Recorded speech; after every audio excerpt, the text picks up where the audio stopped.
আসসালামু আলাইকুম সুপ্রিয় দর্শক, স্বাগতম আরজুস কিচেন 93-এ।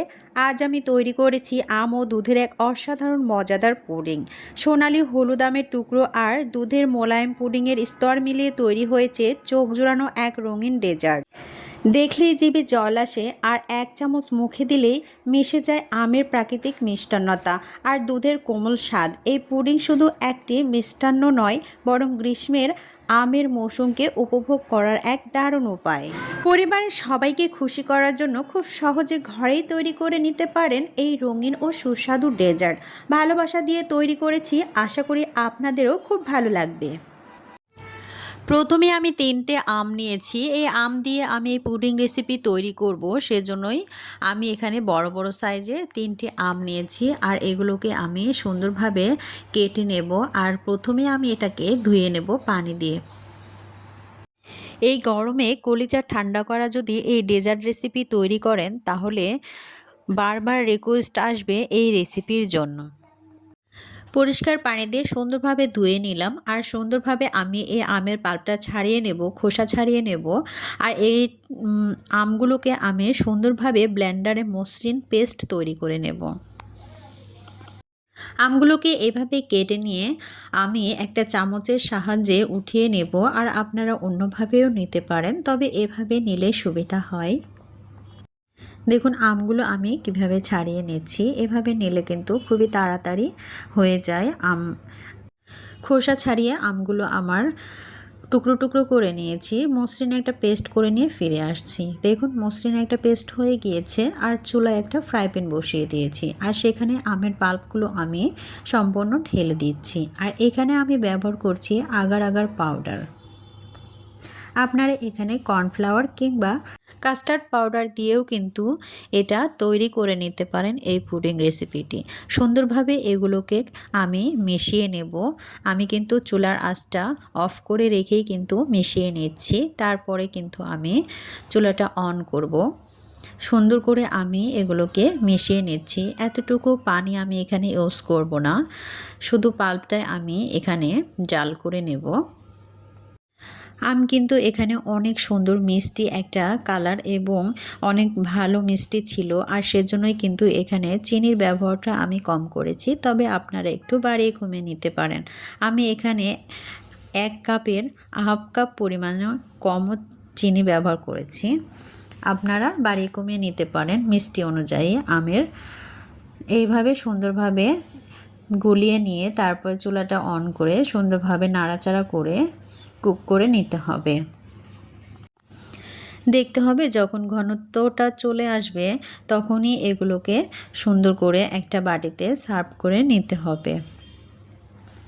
এগুলো একটু ঘন হয়ে চলে এসেছে, আর তখনই আমি একটা বাটি নিয়েছি। আর বাটিতে আমি এগুলোকে ঢেলে ঠান্ডা করে নিলেই কিন্তু এগুলো জমে যাবে। সম্পূর্ণটা আমি এখানে ঢেলে নিচ্ছি। যারা এখনও লাইক করেন নাই, প্লিজ একটা লাইক দিয়ে পুরো ভিডিওটি স্টার্ট করা অনুরোধ রইল। যারা নতুন বন্ধু আমার চ্যানেলে অলরেডি চলে এসেছেন, অবশ্যই চ্যানেলটি সাবস্ক্রাইব করে দিয়ে পাশে থাকা বেল নোটিফিকেশন অন করে রাখবেন। তাহলে আমার নিত্য নতুন ইউনিক রেসিপিগুলো পৌঁছে যাবে সবার আগে আপনার কাছে। আর সময় মতো দেখে নিতে পারেন, এবং বেশি ভালো লেগে থাকলে ফ্রেন্ডস অ্যান্ড ফ্যামিলির সঙ্গে শেয়ার করে দেবেন। এগুলো আমার ঠান্ডা করে নিয়েছি এবং সুন্দরভাবে জমেও গিয়েছে। এটা কিন্তু ফ্রিজে রাখি নাই, রুম টেম্পারেচারে রেখেই কিন্তু অনেক সুন্দরভাবে জমে গিয়েছে। আর এগুলোকে আমি টুকরো টুকরো করে ভেঙে নিচ্ছি। দেখতে পেলেন আমি চাকুর সাহায্যে সুন্দরভাবে কেটে নিয়েছি এবং অনেক সুন্দর একটা স্ট্রাকচার এসেছে এবং শক্ত শক্ত। খেতেও কিন্তু দুর্দান্ত ছিল। আর দেখতে যতটা সুন্দর, খেতেও কিন্তু খুবই ভালো লেগেছিল। আপনারা অবশ্যই ট্রাই করবেন, খুবই ভালো লাগবে এই কালারফুল ডেজার্ট রেসিপিটি। বাচ্চারা তো খুবই পছন্দ করবে এই রেসিপিটি। এখানে আমি একটা দেখিয়ে দিচ্ছি, দেখুন কতটা লোভনীয় হয়েছে। আমি আবারও চলে যাব চুলায়। আর এখানে আমি 1 পোয়া পরিমাণ আমি এখানে দুধ দিয়েছি। আর এখানে চিনি মিশিয়ে দিলাম। আপনারা এখানে চিনির পরিমাণটা বাড়িয়ে কমিয়ে নিতে পারেন। আর এখানে দিয়ে দিয়েছি আমি গুঁড়ো দুধ আর হচ্ছে এখানে দিলাম আগার আগার পাউডার 1 চামচ পরিমাণ দিয়ে সুন্দরভাবে আমি এগুলোকে মিশিয়ে নেব। তারপরে চুলাটা অন করব। অনেক সুন্দরভাবে মিশিয়ে নিচ্ছি। এরপরে আমি চুলাটা অন করে কুক করে নেব। একদম ঘন করে এগুলোকে কুক করে নেব। ভিডিওটি স্কিপ করবেন না, পুরো ভিডিওটি দেখে নেবেন, তাহলে বুঝতে পারবেন। আর যদি স্কিপ করেন মূল্যবান জিনিসগুলো আপনারা মিস করে যাবেন। দেখুন আমি কিভাবে এগুলোকে রান্না করে নিচ্ছি। অনবরত চুলা আঁচটা মিডিয়ামে রেখে নাড়াচাড়া করতে হবে। যখনই এটার ঘনত্বটা চলে আসবে তখনই কিন্তু আমি এগুলোকে নামিয়ে নেব। আর কিভাবে আমি সার্ভ করছি সেটাও দেখতে পাবেন। এই যে সুন্দরভাবে আমি নেড়ে চেড়ে যখন একটু ঘনত্ব চলে এসেছে তখনই কিন্তু আমি এগুলোকে নেমে নিয়ে যে আমি আমের টুকরোগুলো করে রেখেছিলাম আর সেখানে আমি এগুলো ঢেলে দেব। একটু ধৈর্য সহকারে কুক করে নিতে হবে যাতে নিচে একদম পুড়ে না যায়, লেগে না যায়, সেভাবে রান্না করে নিতে হবে। দেখুন কতটা ঘনত্ব এসেছে আর এখন এই ঘনত্বটাই রাখতে হবে, আর বেশি ঘনত্ব করা যাবে না। এখন আমি এগুলোকে সে আমের টুকরোর ভেতরে ঢেলে দিচ্ছি।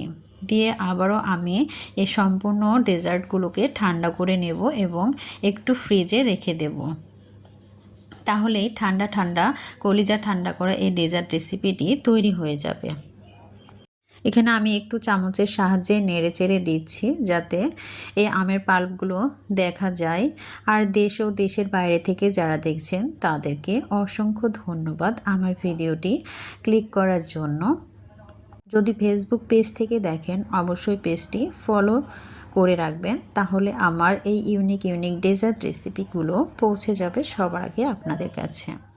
আমি এগুলো ফ্রিজে ঠান্ডা করে ফিরে এসেছি। দেখুন কতটা জমে গিয়েছে আর দেখতে কতটা লোভনীয় হয়েছে। আমি এগুলো একটা প্লেটে সার্ভ করে নিচ্ছি আর কেটে নিচ্ছি। দেখুন কতটা সুন্দর হয়েছে, কালারফুল। আপনাদের কাছে আমার এই রেসিপিটি কেমন লাগলো অবশ্যই কমেন্ট বক্সে জানাতে ভুলবেন না। আর ইউনিক রেসিপি পেতে অবশ্যই চ্যানেলটির সাথেই থাকবেন। সবাই ভালো থাকবেন, সুস্থ থাকবেন। সকলের সুস্বাস্থ্য কামনা করে এখানে বিদায় নিচ্ছি। আবারও দেখা হবে নেক্সট কোনো রেসিপি নিয়ে। সে পর্যন্ত সবাই ভালো থাকবেন, আমার জন্য দোয়া করবেন, সকলের জন্য দোয়া রাখি। আল্লাহ হাফেজ।